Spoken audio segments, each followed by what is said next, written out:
Today, wars aren't always fought with soldiers and military technology.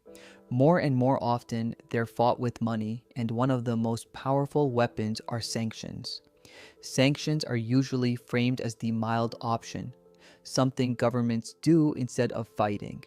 But mild doesn't mean harmless. Through legal orders, trade restrictions, and financial controls, entire countries can be cut off from global markets, banking systems, and critical supplies. The damage isn't always immediate. It unfolds slowly through shrinking industries, rising prices, weakened public services, and years of stalled development. Sanctions don't always make headlines the way wars do, but their effects can be deep, structural, and long lasting. But that begs the question, what actually are sanctions? Why do countries use them? And are they actually effective? In this video, we will dive deeper into each of these questions, so make sure to keep watching. What are sanctions? The United Nations defines sanctions as the measures not involving the use of armed force imposed in situations of international concern. Sanctions impose restrictions on activities that relate to particular countries, including economic, diplomatic, or cultural relations. Sanctions aim to limit the adverse consequences of the situation of international concern. Example, one of the most well-known modern examples are the sanctions placed on Russia. Even before February 2022, Russia was already under sanctions, but they were relatively limited. Their main purpose was to deter further escalation and not to isolate the country completely. That changed on February 24, 2022, when Russia launched its full-scale invasion of Ukraine. Almost overnight, the United States, the European Union, the UK, and their allies rolled out the largest sanctions campaign in modern history. Key targets included Russia's energy sector, oil and gas, its financial system, its defense industry, and powerful oligarchs and state officials. Today, it is estimated that Russia has been struck with an estimated 24,000 sanctions since its invasion on Ukraine. The goal was simple: to punish and change Russia's behavior. There is no single sanctions model that fits every geopolitical or enforcement objective. Different types of sanctions are designed to target different vulnerabilities depending on the desired outcome. Sanctions can also differ depending on who is their primary target. If it's countries, companies, entities, or specific people. Some sanctions focus on limiting financial access, while others restrict trade, technology, travel, or participation in international systems. In many cases, multiple types of sanctions are combined to increase pressure and reduce the ability to adapt or circumvent restrictions.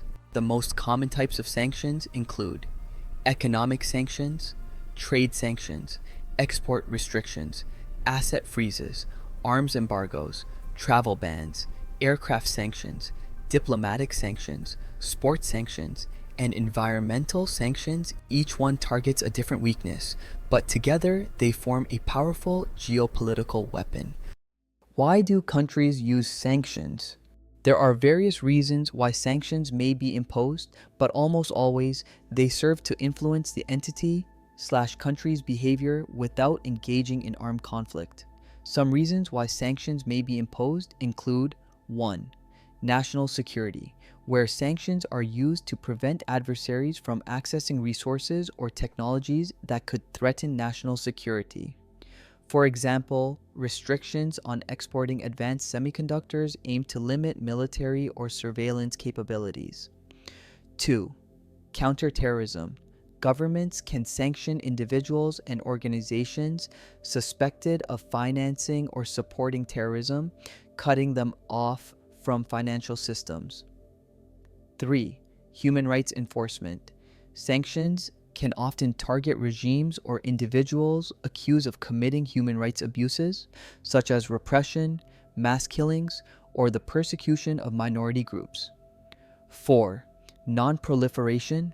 Sanctions are used to prevent the spread of nuclear, chemical, or biological weapons by restricting trade in materials and technologies that could contribute to weapons programs. 5. Punish and deter. When a country violates international norms, such as invading another sovereign nation, sanctions can act as punishment and as a deterrent to others. A clear example that brings all 5 of these motives together is North Korea.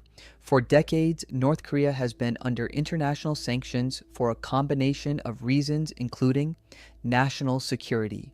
Restrictions limit North Korea's access to advanced technology, machinery, and fuel that could strengthen its military capabilities. Counterterrorism. Certain North Korean entities and networks have been sanctioned for illicit activities used to fund the regime, including cyber operations and illegal financial networks. Human rights enforcement. North Korean officials have been sanctioned for widespread human rights abuses, including forced labor, political prison camps, and severe repression of citizens. Non-proliferation.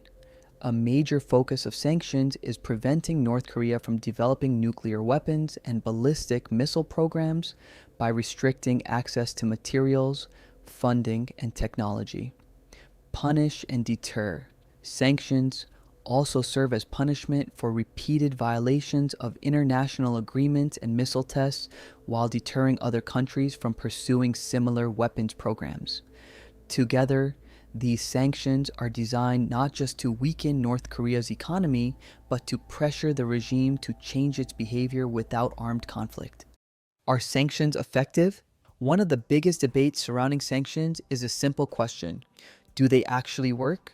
The real answer is sometimes yes, sometimes no. Sanctions can be effective when they are well designed and well targeted. To work, they must focus on the people who hold power, such as political elites, military leaders, and major corporations, rather than unintentionally punishing the general population. Sanctions also need to be properly enforced. That means having strong monitoring systems and export control systems in place, cooperation between countries, and serious penalties for anyone who tries to break the rules. When sanctions worked, apartheid South Africa. One of the most famous examples of successful sanctions is South Africa in the 1980s/early 1990s. At the time, the country was ruled under apartheid, a system based on racial segregation where white South Africans held power and non-white majorities were systematically excluded from political rights, economic opportunities, and basic freedoms. In response, countries around the world imposed sweeping sanctions, including bans on new foreign investment, restrictions on loans, arms embargoes, bans on South African Airways flights, limits on key exports such as coal and agricultural goods, and even bans on South African athletes from international competitions. The combined pressure of economic isolation and growing unrest at home made it increasingly difficult for the white minority government to maintain support. Over time, the system became politically and economically unsustainable. Eventually, the apartheid regime collapsed and South Africa began its transition to democracy. When sanctions fail. Often, sanctions do not work as intended, failing to reach their intended goal and sometimes even backfiring. 1. They can hurt ordinary people more than the elites. Sanctions can restrict exports, raise inflation, shut down businesses, and cost people their jobs. Entire economies can be weakened. Meanwhile, political elites often find loopholes to avoid sanctions, allowing them to maintain comfortable lifestyles while the general population suffers.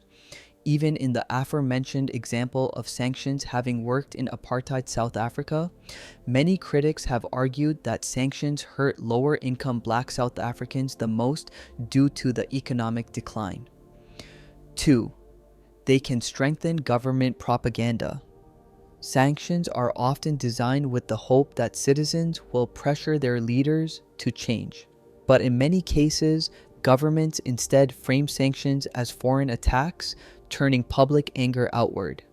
This pattern has been seen in countries like North Korea and Russia, where sanctions are used as proof of Western hostility, strengthening national unity rather than weakening it. 3. They can push countries toward self-reliance. Instead of collapsing, some countries adapt. For example, when faced with sanctions from the West, China invested heavily in domestic alternatives, developing its own social media platforms, payment systems, and microchips in preparation for potential future sanctions. Rather than weakening a state, sanctions can sometimes make it more independent.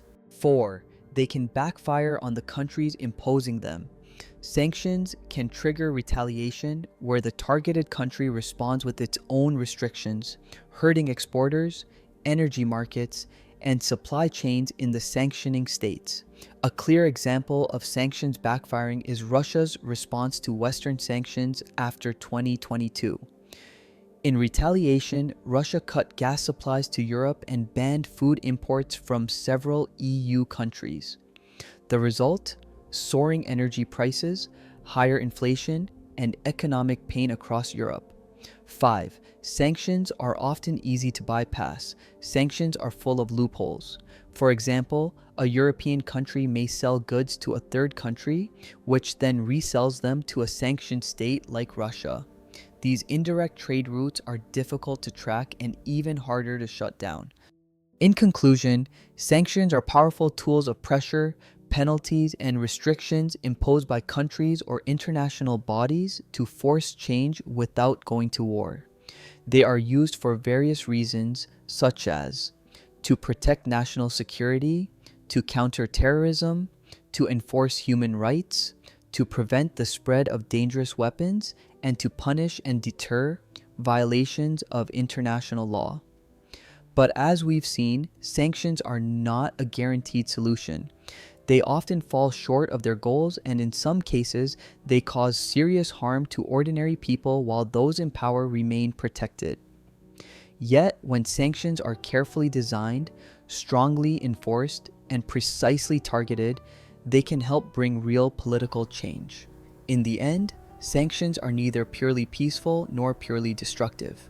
They are a tool of influence, and like any tool, their impact depends on how they are used.